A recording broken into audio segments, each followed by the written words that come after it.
ሀይሚሻ እንግዲህ ዱባይ ገብታለች ማለት ነው። ዱባይ ያላችሁ የሚመቻችሁ አድናቂዎች እንገናኝ ብላችኋለች። እንግዲህ የመዳም ቅመሞች አዎ ስትጣሉ ስትፋጁ የነበራችሁት ሀይሚ ዱባይ ስለገባች መገናኘት የምትፈልጉ ተገናኟት። በነገራችን ላይ ሀይሚ ትመቸኛል የምር ለሰው ልጅ አክባሮት አላት፣ ሰው አትንቅም። ስለዚህ በጣም ደስ ይላል። እንግዲህ ዱባይን በቃ በአንድ እግሯ ላይ ያቆሟት ነው። ለእነሱ የወጣ ፀሐይ ለእኛ የሚወጣልን እስኪ ለመዳም ቅመሞች ማለት ነው። አሜን በሉ። ከመዳም ኩሽና ያስወጣል። የምር ሁሌ ከመዳም ኩሽና። ለነገሩ እኛን ማንም የሚያበረታታን የለም። በቃ የአረብ ሀገር ሴቶች እየተባለን በክፉ መነሳት እንጂ በጥሩ እኛን የሚያነሳን የለም። ነገር ግን እንግዲህ ለሀይሚ ዱባይን በቃ ዱባይን ፏ ብትን እያሉባት ነው።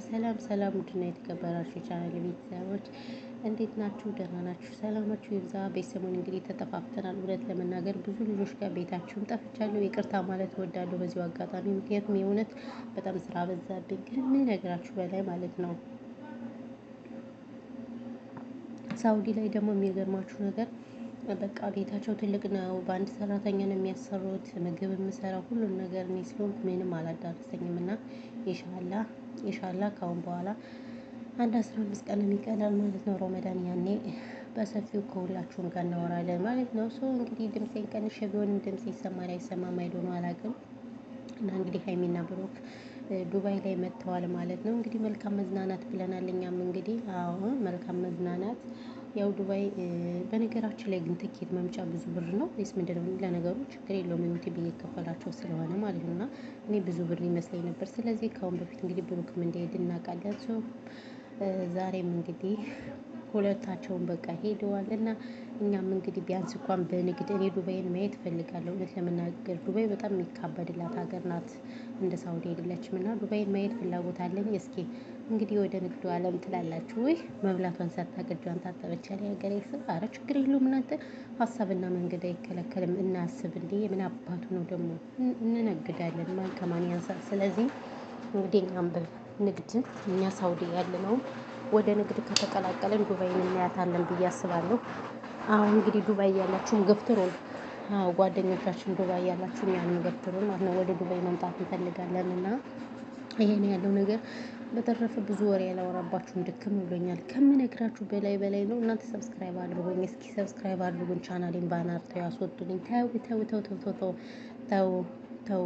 ስለዚህ ለዛ ነው ያለው ነገር። በተረፈ ሰላማችሁ ብዙ ትርፍርፍ ይበልልኝ የኔ ምርጦች።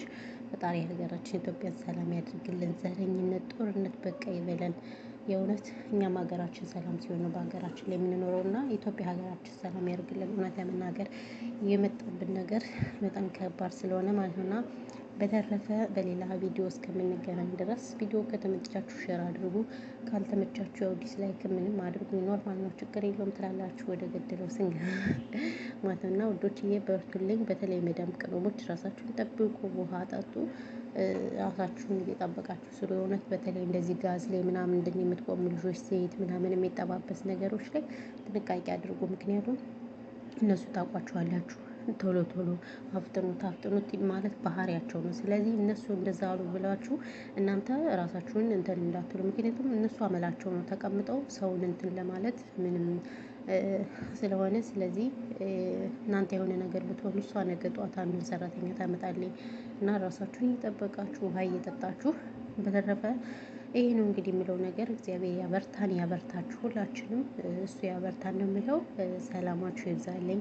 እንግዲህ ብሩክና ሀይሚ መልካም መዝናናት ብለናል ማለት ነው እኛም